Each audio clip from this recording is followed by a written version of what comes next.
Cuando escuchas la palabra terror, ¿en qué piensas?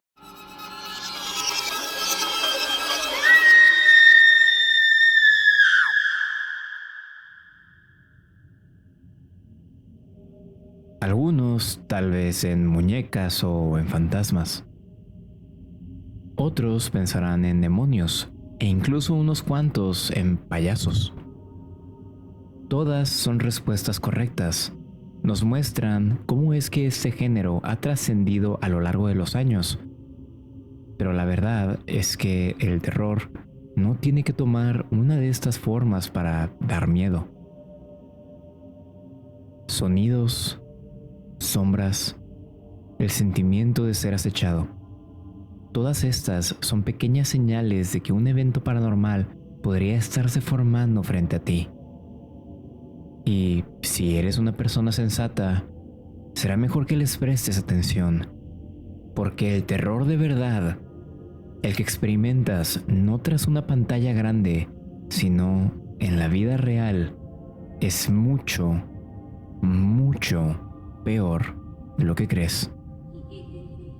El día de hoy escucharemos la historia de alguien que por más que lo intentó, no pudo irse del lugar que más le atormentaba: su propia casa. Yo soy Pato, de Patos Potions, y sean bienvenidos a esta nueva historia real de uno de nuestros seguidores. Comencemos. Hola a todos, como ya es costumbre, paso por aquí simplemente para agradecerles su presencia y para desearles una bonita noche. Les recuerdo que todas las historias que están escuchando son reales y fueron enviadas por ustedes. Entonces, si alguno de ustedes tiene una historia real que le haya ocurrido y quiere compartírmela para que tal vez le haga un video, no olviden mandarme mail a historiaspotions@gmail.com. Les juro que leo todas y cada una de sus historias y, aunque me encantaría ponerlas todas, muchas veces son un poquito cortas, así que si de verdad te interesa aparecer en uno de estos videos, trata de ser lo más descriptivo que puedas, pero sin inventar cosas. Ahora sí que sí, me retiro y disfruten su video.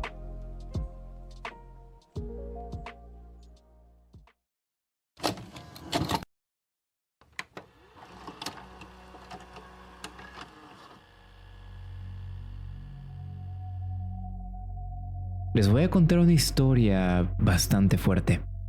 Sé que muchas de las cosas que van a escuchar podrían sonar imposibles, pero les aseguro que hay varias pruebas que confirman la veracidad de esto. También quiero agregar que el protagonista de esta historia es mi padre.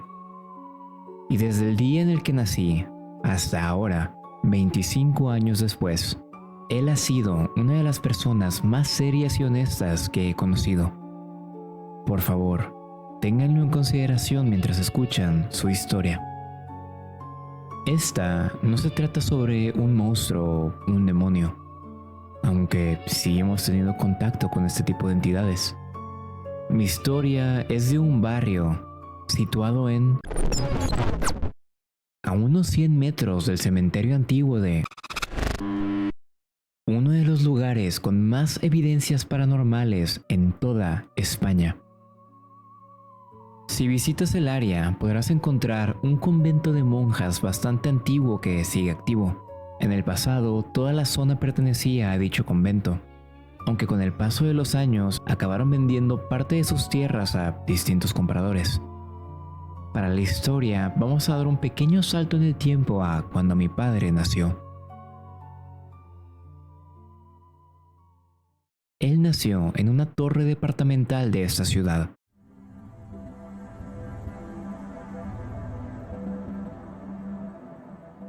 Desde pequeño era una persona sensible a lo paranormal. Sus propios padres le contaban que a veces hacía cosas extrañas como saludar a sitios donde no había nadie.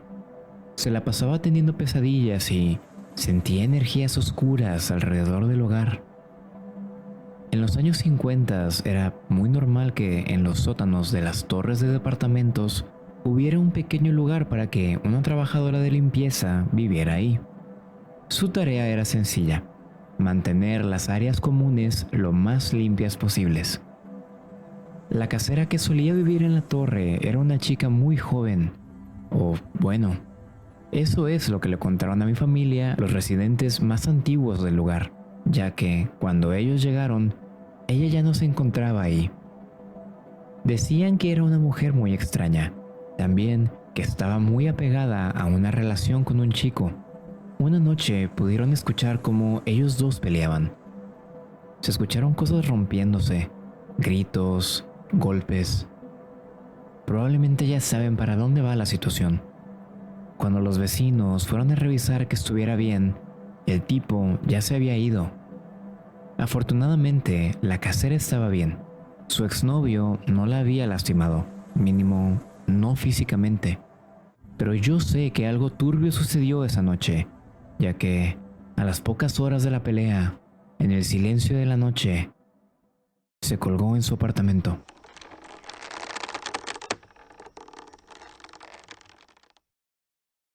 Aquí me gustaría abrir un pequeño paréntesis para contar algo que se me hace interesante, pero a la vez muy perturbador. Esta zona tiene una de las tasas de suicidios más grande de toda España. Un testigo de esto es mi primo, quien vive en la torre vecina, y me cuenta que a lo largo de los últimos 3 años ha visto a 10 personas quitarse su vida.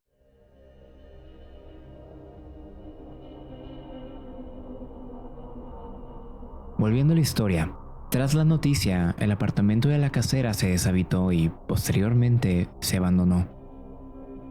Llegan los 80s y con ellos la moda de la Ouija. Mi tía y sus 2 hermanos ya eran adolescentes para este punto. Como muchos de ustedes se imaginan, el morbo del apartamento abandonado era grande. Se hizo como una especie de leyenda urbana por el barrio, tanto así que se empezaron a realizar fiestas clandestinas por las noches. Fiestas a las que mi padre acudía. Su perro lo acompañaba hasta la planta baja, pero nunca se atrevía a bajar las escaleras que daban al apartamento abandonado.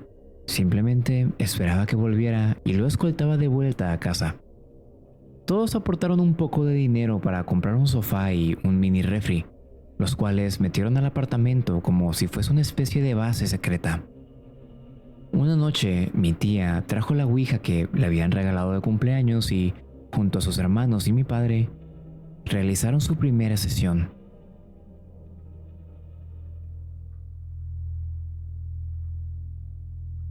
Estas sesiones no eran ligeras.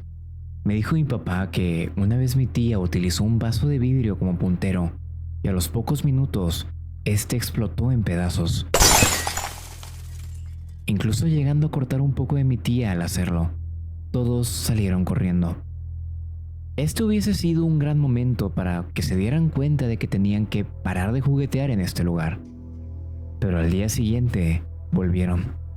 La verdad es que todos estaban acostumbrados a los sucesos paranormales que ocurrían en la zona, y específicamente en la torre. Algo que se me había pasado a mencionar es que la torre tenía 6 apartamentos en total, 2 de los cuales le pertenecían a mi papá y a mi tía. Los otros 4 eran de personas muy mayores que fueron falleciendo con el tiempo. Según me cuenta mi padre, la comunidad de vecinos, por pequeña que fuera, era muy unida. Siempre se juntaban en una pequeña sala de estar que hicieron poniendo sillones. Absolutamente todas las personas en la torre amaban al perro que tenía mi papá.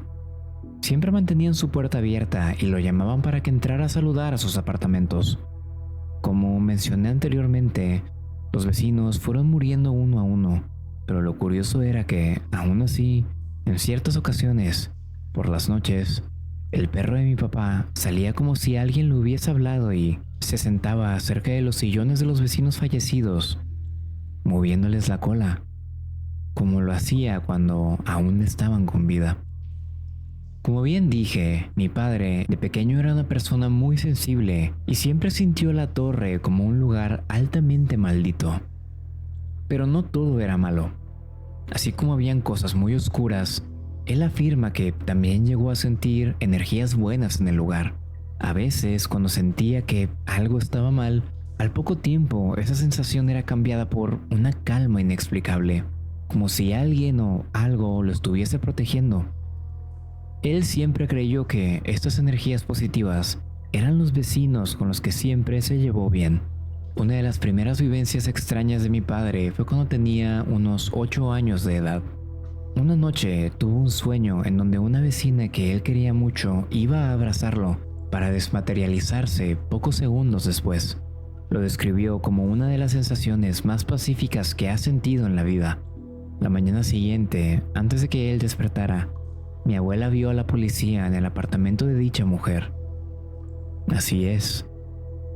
Como ya lo estarán pensando, la noche anterior, la misma noche en la que mi padre había soñado con ella despidiéndose, había muerto. Mi abuela se estaba preocupando mucho porque no sabía cómo transmitirle la noticia a mi papá sin que fuera un shock enorme para él. Ella era como una segunda madre, pero cuando se lo contó, vio que mi papá no reaccionó de mala manera y al contarle su sueño, entendió el porqué. Mi abuela era atea, pero siempre se preguntó cómo es que eso sucedió. Para ella fue una coincidencia muy extraña. La casa también era un lugar activo por sí sola. Una vez escuchó un ruido muy fuerte. Mi papá se levantó corriendo para ver qué había pasado. Se había escuchado como si alguien se hubiese tropezado con un montón de platos. Cuando llegó a la cocina, vio a toda la familia despierta, viéndose al suelo. Ahí se encontraban más de 10 platos rotos. El problema, todos juraron no haber sido ellos quienes los rompieron. Pasando su adolescencia, mi papá la tuvo difícil. Sus padres casi no pasaban tiempo en casa debido al trabajo, por lo que usualmente se quedaba con mi tía. Cuando cumplió 11, esto cambió. Mi tía, que en ese entonces tenía 16, empezó a pasar por procesos donde no quería estar acompañada todo el tiempo, pero a mi papá le aterraba la idea de estar solo en la torre. Siempre veía sombras, le susurraban, sentía que lo veían incluso al estar solo. Llegó a tal punto en el que, a veces, cuando no tenía con quién estar, prefería quedarse afuera de la torre, sentado en la banqueta, esperando que alguien llegara. Muchas noches se despertaba debido a pesadillas, pero también me habló de una figura extremadamente alta y negra en el balcón de la ventana, quien lo visitaba muy seguido y se paraba apuntando en su dirección toda la noche. Era tan alta que no se le veía la cabeza. Lo curioso es que, por más que lo intentaba, nunca se pudo comunicar con ella. La sombra se dedicaba solamente a estar ahí. Su perro también la veía. Las pocas veces que lograba conciliar el sueño, era levantado tras unos minutos debido a su perro ladrando y gruñendo hacia el balcón, donde siempre estaba la figura. Con el tiempo se empezó a acostumbrar a su presencia, aunque una noche todo cambió.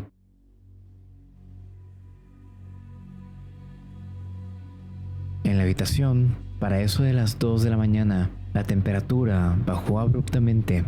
Se sentía más fría y oscura que en otras ocasiones, y por primera vez, la figura comenzó a moverse.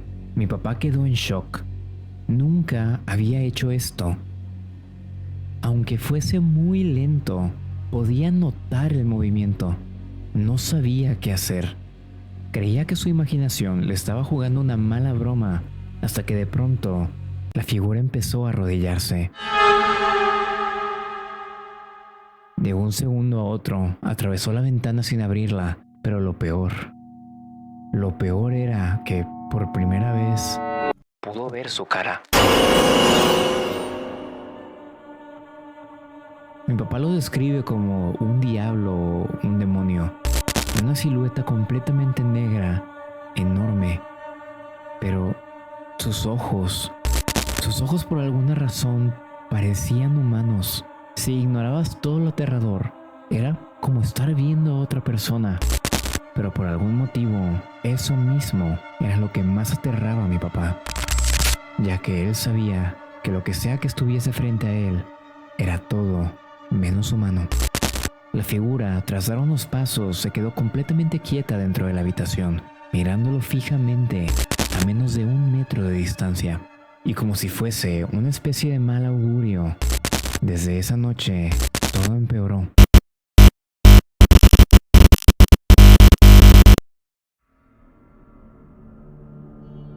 Pasaron los años y mi padre entró a la adolescencia. En esa época existía una banda de rock española muy famosa, el boom del momento, Extremo Duro.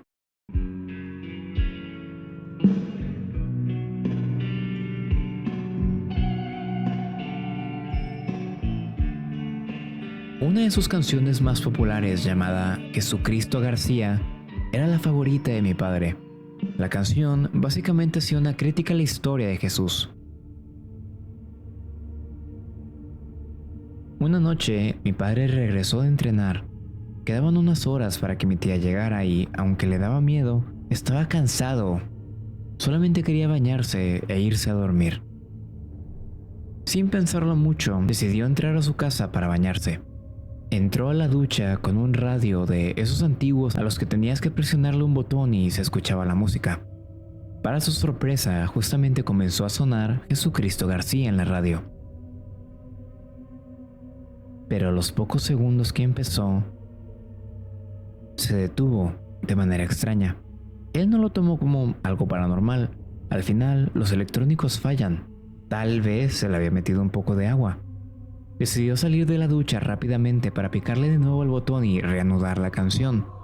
A los cuantos segundos de ponerla, se escuchó la línea: nací un buen día, mi madre no era virgen. Y en ese instante, la canción volvió a pararse. Por no poder disfrutar el momento, salió enojado a volver a presionar el botón, pero no se esperaba con lo que se encontró. El botón ya no estaba. Algo lo había arrancado. Se encontraba a unos cuantos metros en el suelo y a su lado,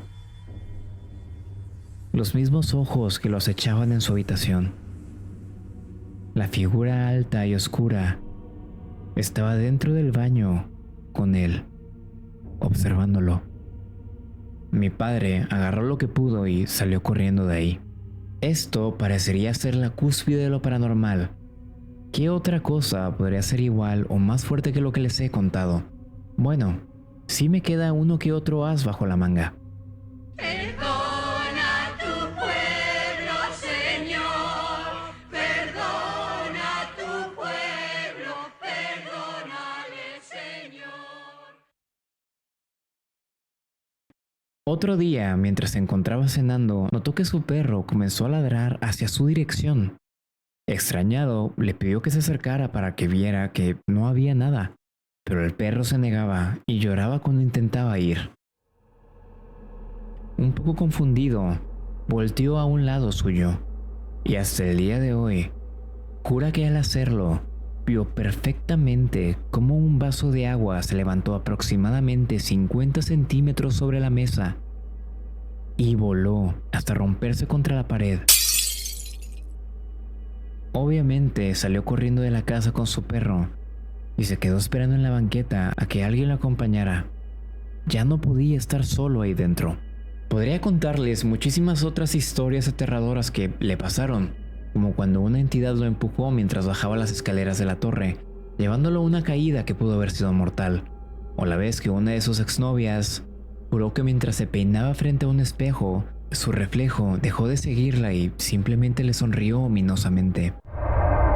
Pero esto se está haciendo extenso, entonces concluiré con uno de los sucesos más fuertes que vivió.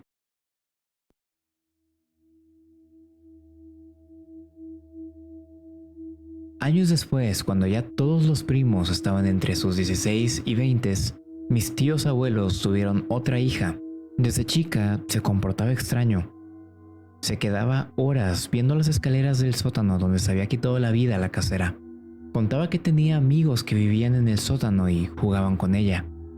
Tanto así que en ocasiones podías llegar a verla saludando hacia el sótano desde su casa. Esto, más otros eventos, fueron mucho para mi familia y por un tiempo decidieron irse a vivir al apartamento de mis tatarabuelos. En vez de aliviar un poco las cosas, solo las empeoró. Cuando volvieron a la torre, sentían su apartamento más oscuro, como si una especie de bruma negra se hubiese sentado ahí. Durante esos primeros días se escucharon golpes agresivos en las puertas y ventanas, y tras múltiples quejas de todos los vecinos y distintas muertes, Finalmente dieron la orden de demolición de la torre. Todos se tuvieron que mudar y como mi padre ya tenía 20 años, decidió independizarse. El día antes de irse, decidió ir solo con su cámara antigua a tomarle fotos a su apartamento y comprobar que no había dejado nada atrás. La verdad es que era una excusa. Simplemente le daba mucha tristeza decirle adiós al lugar donde había nacido y vivido toda su infancia. Comenzó a tomar fotos del lugar cuando recordó a la niña que decía tener amigos imaginarios en el sótano. Así que, como última misión, decidió ir a tomar fotos a ver qué ocurría. Lo más impresionante es que tomó una en un espejo roto y cuando la revisó días después, se dio cuenta de que atrás de él se ve perfectamente la silueta de una monja y la misma figura negra que lo acechó todo este tiempo atrás de él. Días después de la demolición, una noticia explota en... Al parecer, una vez derribaron la torre, encontraron enterradas los restos de 2 monjas a pocos metros de donde se encontraba el sótano.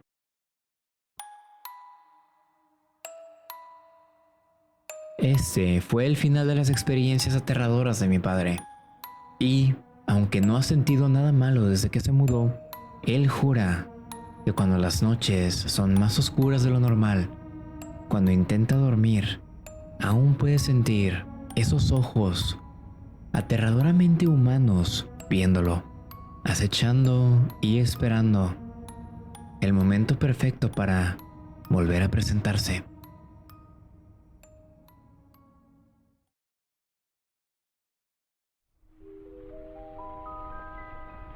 La persona que me envió esta historia me pidió que mantuviera el nombre de la ciudad en anonimato por razones de privacidad, pero me lo escribió a mí para que pudiera realizar mi propia investigación. Y déjenme decirles que sí, lo que dijo al final de los restos de unas monjas, de verdad que ocurrió. ¿Ustedes qué creen que pasó en este lugar? Los conventos de monjas no siempre son los lugares más puros del mundo. Justamente en esas épocas se caracterizaban por también fungir como internados para mujeres rebeldes que tenían que ser disciplinadas. ¿Podría ser que energía negativa de este tipo haya infestado los pasillos de la torre? O tal vez la culpa es la trágica muerte de la casera, quien se quitó su propia vida por amor. Independientemente de qué fue lo que pasó en este lugar, sin duda alguna está embrujado y es hogar de eventos paranormales que solamente pasan en películas. Yo, como investigador paranormal, soy creyente de que lugares así existen, pero ¿ustedes qué dicen? ¿Son las experiencias de este hombre y su familia reales? ¿O será que solo fue un caso de histeria colectiva? Si les gustó el video, no olviden darle like, comentar y suscribirse si no lo han hecho. Quiero agradecerle a los miembros del canal que están viendo en pantalla en estos momentos. Es gracias a ellos que este proyecto sigue a flote y quisiera brindarles estos segundos del video para recordarles que aprecio mucho el apoyo que me transmiten. Si tú también quieres apoyar y no sabes cómo hacerlo, te recuerdo que tengo otros 3 canales que puedes visitar. En uno reacciono a chismes, noticias y hago dinámicas con mis seguidores, Pato RMZ. En el segundo juego exclusivamente videojuegos de terror, Patos Games.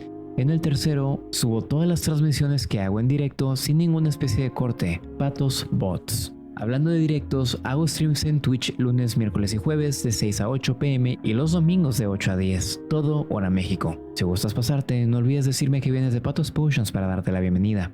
Por último, te recuerdo que tengo un podcast en Spotify llamado Miércoles de Terapia, en el cual ustedes me cuentan sus problemas y yo les doy un consejo desde el fondo de mi corazón. Si te interesa cualquiera de estos links, los puedes encontrar abajo en la caja de descripción. Ahora sí que sí me retiro, no sin antes agradecerles nuevamente por llegar al final del video y nos vemos la siguiente semana con el siguiente. Hasta la próxima y chao chao.